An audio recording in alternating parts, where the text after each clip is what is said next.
Salam Media Sriwijaya. Sekretaris Jenderal Sekjen DPP Partai Golkar Ludewig Frederick Paulus secara resmi membuka Rakornis dan Bimtek pemenang pemilu Partai Golkar wilayah Sumatera II, Sumatera bagian selatan dan Kepulauan Bangka Belitung di Hotel Arya Duta Palembang. Senin tanggal 16 Januari tahun 2023.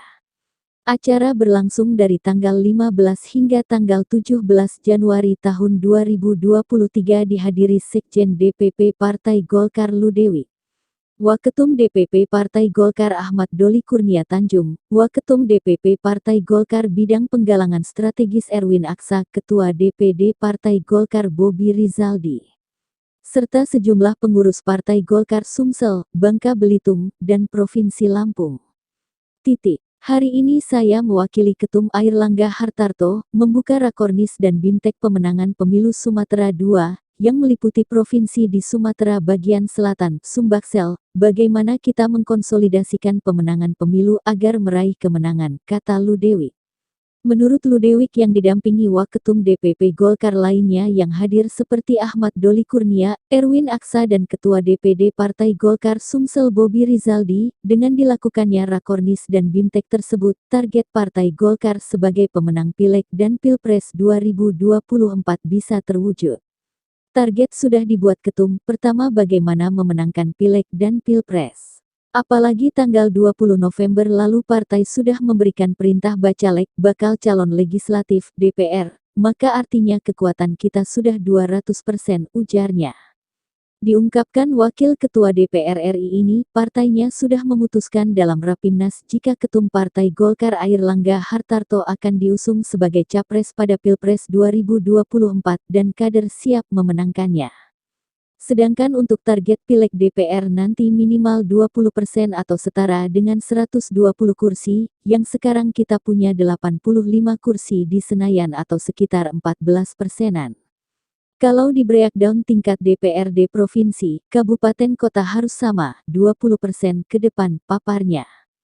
Ditambahkan Ludewig, hasil Pileg di daerah jelas akan menentukan langkah Partai Golkar dalam mengusung kadernya sebagai bakal calon kepala daerah, balonkada, di masing-masing daerah, sehingga target pemilihan legislatif Pileg dan pemilihan presiden Pilpres sangat penting. Termasuk target pilkada ke depan, kita tidak muluk-muluk di atas 60%, di mana selama ini sudah mencapai di sekitaran 61%, tandasnya. Ludewig juga menyatakan, Partai Golkar tak mempersoalkan wacana pemilu 2024 mendatang yang menunggu putusan MK, Mahkamah Konstitusi apakah akan dilakukan dengan sistem proporsional tertutup atau terbuka, karena sudah berpengalaman dan partainya sendiri bersama 7 parpol lainnya lebih setuju dilakukan terbuka. Soal sistem pemilu proporsional terbuka dan tertutup, yang jelas Partai Golkar sudah berpengalaman dengan sistem proporsional tertutup ataupun terbuka, dan kita tetap menang, ungkapnya. Waketum DPD Partai Golkar Erwin Aksa menambahkan, Rakornis dan Bimtek pemenangan pemilu ini merupakan kegiatan internal Partai Golkar yang akan dilakukan di beberapa wilayah di Indonesia. Kita melakukan rapat koordinasi internal dalam rangka kita menuju kemenangan pemilu 2024. Di mana yang dibahas strategi, langkah-langkah taktis pemenangan Partai Golkar, yang secara nasional kita punya 3 kursi dari Dapil Sumsel, target kita ke depan menambah lagi 1 kursi, dari Dapil insya Allah nanti total bisa 4 kursi, ujarnya. Sedangkan Ketua DPD Partai Golkar Sumsel Bobi Rizaldi menjelaskan bahwa pihaknya terus mengupayakan Golkar Sumsel ke depan tetap menjadi pemenang pemilu di Sumsel, dan mempertahankan kursi Ketua DPRD setempat. Langkah-langkahnya, kita giat elektoral, dan yang paling penting membangun jaringan serta menyampaikan apa yang sudah diperbuat kader Golkar selama ini, sehingga aspirasi masyarakat tetap terserap dan terwujudkan dengan representasi Partai Golkar, tutupnya.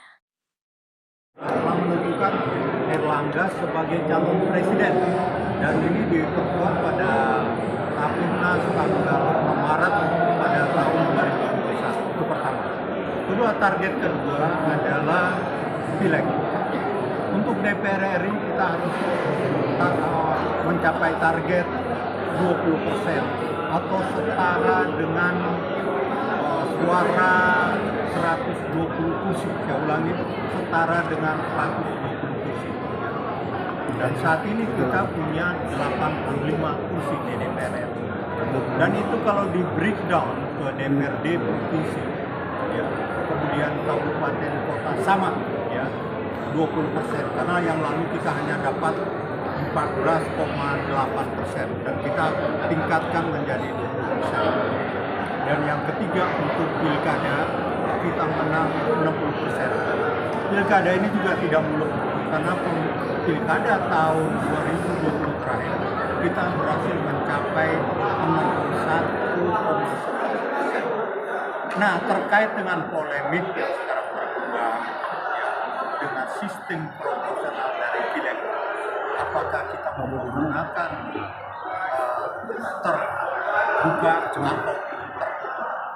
Yang jelas Partai Golkar sudah sangat berpengalaman, ya, dengan sistem proporsional secara tertutup dalam pemilu-pemilu Orde Baru. Kan kita menggunakan sistem proporsional tertutup dan selama 32 tahun Golkar terus. Dan pemilu pertama pada tahun 2004 lalu, mulai era reformasi, juga digunakan sistem proporsional secara tertutup. Alhamdulillah juga Golkar tetap menang.